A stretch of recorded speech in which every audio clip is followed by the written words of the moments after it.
Hello, it's me. I'm going to try rebatching this soap. I'm just going to get it started. Let's see if you can see it.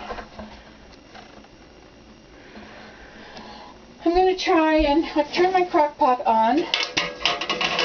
I've cut these into slices. You see how they didn't mix? It's because I didn't insulate it well enough at night. So I'll try grating it. Oh, this works really well. Now I'm probably not going to feel like grating all of it, so I'll just grate what I feel like. But I did cut it into small slices, you see.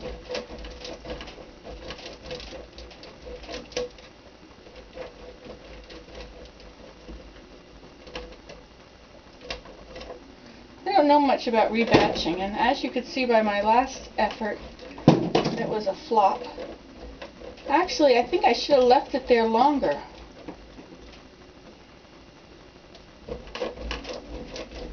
Oh, you know how you're supposed to wear gloves when you do lye, when you work with making soap?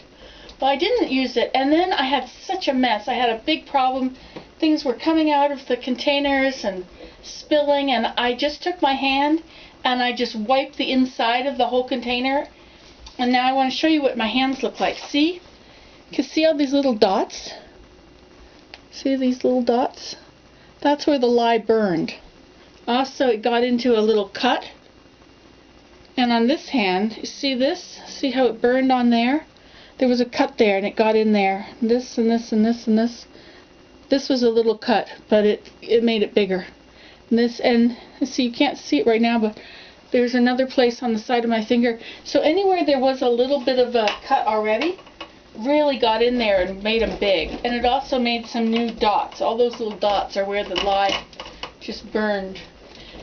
I didn't get my vinegar on it quickly enough, but you know, once I put the vinegar on, it stops the lye from eating through. It neutralizes the lye, but at the same time it stings terribly. I'm not sure if it's, you know, it seems like it's just as bad as the lye. I hate putting my fingers in vinegar once I've had them in lye because they sting so much.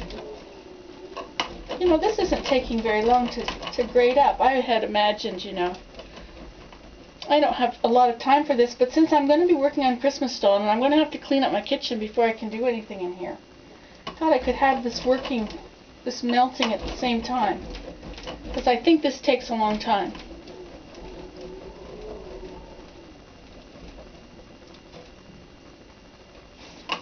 You see it?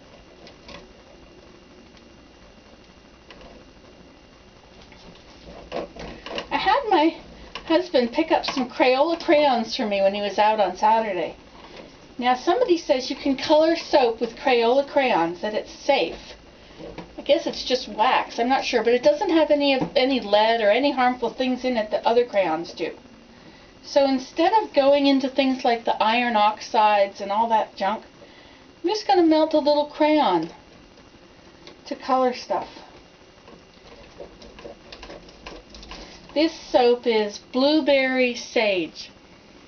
And this is, I don't know, this color kind of, it's a pretty yucky color, I think, but at the same time, sage is kind of a yucky color too, you know? So maybe this would go with it. I don't know, blueberry or blackberry sage. So it should be kind of a purpley black. If I were to color it to be the color it looks like it could be. It's amazing when I go on Etsy and places and see what people have done, how they've colored their soaps, and my goodness, each soap is just, you know, like to me, a bar of soap is a bar of soap, you know. You've got ingredients in there to make it bubble, you know, like certain kinds of, my crock pot is getting hot. Certain kinds of oils for different things, but, I forgot what I was talking about.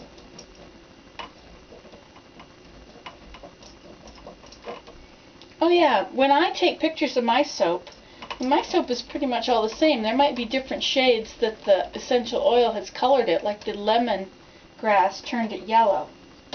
But otherwise, they're pretty basic colors, you know, and the French vanilla turned it brown, and the stuff like that. Blueberry bonkers turned it brown. And goat's milk, I guess. Goat's milk turns it brown.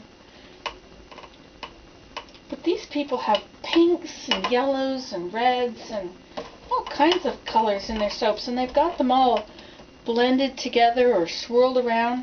It's amazing how they've done it.